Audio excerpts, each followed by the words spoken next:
Oi pessoal, tudo bem? Aqui é a Priscila, do Filha do Soberano. Seja bem-vindo ao meu canal, a mais um dia de estudo bíblico. Hoje nós vamos estudar o capítulo 15 do Evangelho de João, um dos meus capítulos preferidos de João e de muita gente também. Então vamos lá, começando verso 1. Essa nomenclatura pode significar uma simples videira ou a vinha toda. Seja como for, a imagem aqui dá uma ideia de total dependência. Israel era a videira plantada por Deus, mas não conseguiu dar bons frutos. Aí aqui tem a referência de Isaías 5, de 1 a 7 e Jeremias 2, 19 a 21. Verso 2. A união pela fé com Jesus deve automaticamente aparecer na vida do discípulo, produzindo mudanças visíveis. O propósito da videira é produzir uvas, e Deus tomará todas as providências para que isto ocorra. É Ele quem cuida da vida de seu povo, e é o ensino de Cristo quem nos limpa para que possamos produzir frutos. Repare que não se trata de uma ameaça, mas sim, após dada, a garantia da paz, no qual Jesus já estava ali falando para os discípulos no capítulo anterior, no verso 27. Verso 4. Para que o ramo dê mais frutos, ele tem de estar na videira, ou seja, ficar, fazer parte, permanecer, criar raízes. E a maneira como permanecemos em Cristo é obedecendo. O cristão que obedece à palavra de Deus com amor dá muitos frutos. Nada podereis fazer. Sem Jesus, o cristão não consegue fazer nada que tenha valor espiritual e que permaneça. Então, da mesma forma que uma árvore, se os ramos, os galhos dela não tiverem ali colados junto ao caule, ao restante da árvore, aquela árvore é impossível que ela produza frutos que vão alimentar as pessoas. Então, da mesma forma, não tem como a gente produzir algo espiritualmente para Deus, para o próximo, ou mesmo a gente fazer o bem se a fonte disso não for o Senhor.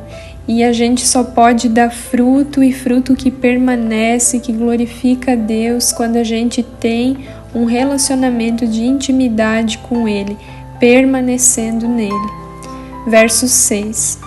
A alegoria da videira e dos ramos deixa plenamente claro que Cristo não admitia que uma vez na videira, sempre na videira.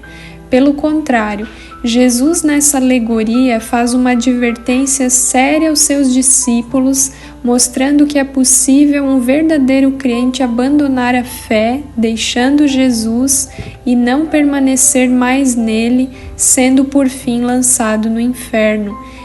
Temos aqui o princípio fundamental que rege o relacionamento salvífico entre Cristo e o cristão, que nunca é um relacionamento estático, baseado exclusivamente numa decisão ou experiência passada.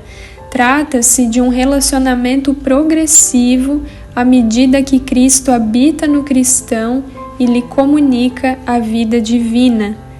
Se alguém não estiver em mim, em Cristo no caso, sofrerá diversas consequências. Será lançado fora, o que significa perda de comunhão, secará, o que significa perda de vitalidade, e será lançado no fogo, o que significa perda da salvação, da recompensa. O fogo aqui tem um sentido figurado e simboliza a ardente prova ou o juízo do tribunal de Cristo. Verso 7. O segredo da resposta divina à nossa oração é permanecer em Cristo.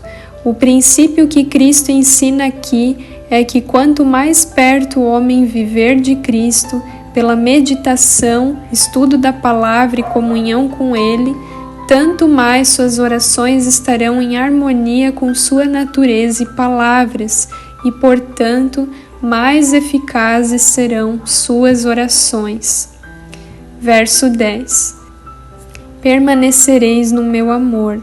Jesus ama os cristãos incondicionalmente, e enquanto eles obedecem a sua palavra e permanecem no seu amor, conhecerão e receberão o amor de Jesus cada vez mais. Então, isso é um fato.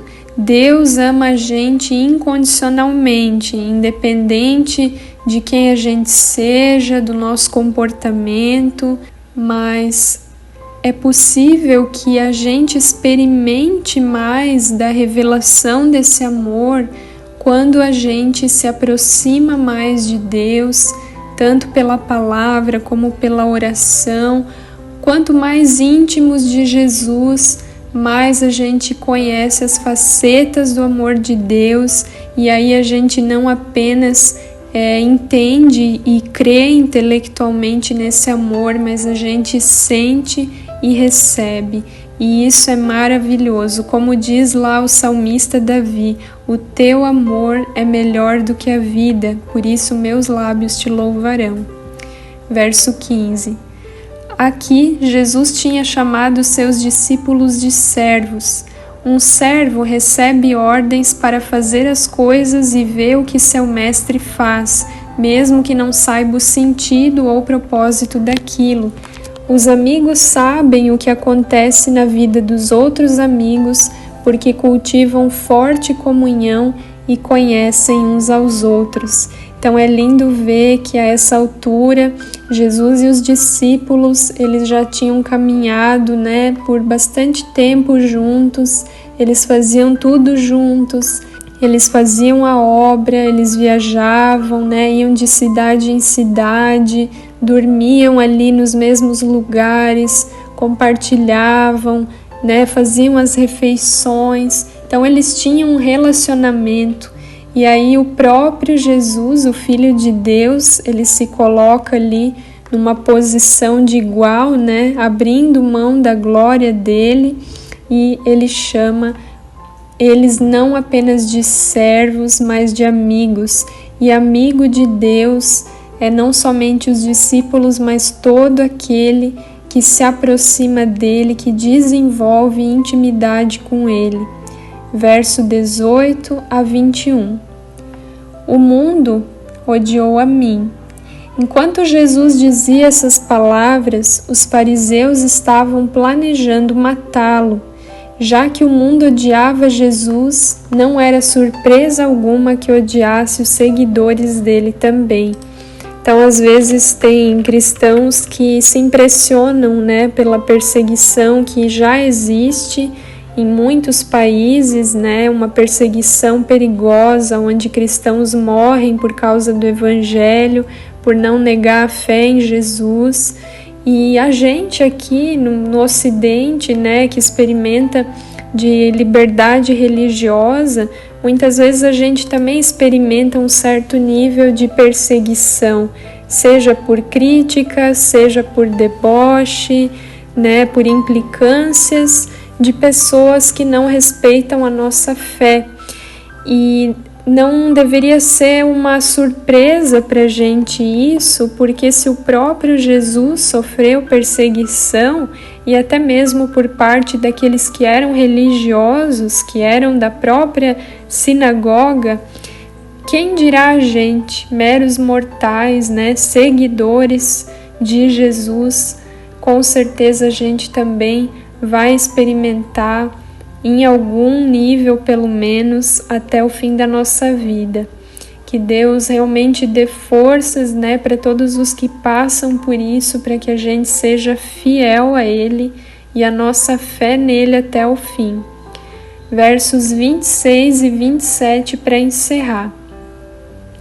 Essa foi a terceira vez durante as últimas horas de Jesus com seus discípulos que ele falou do envio do Espírito Santo.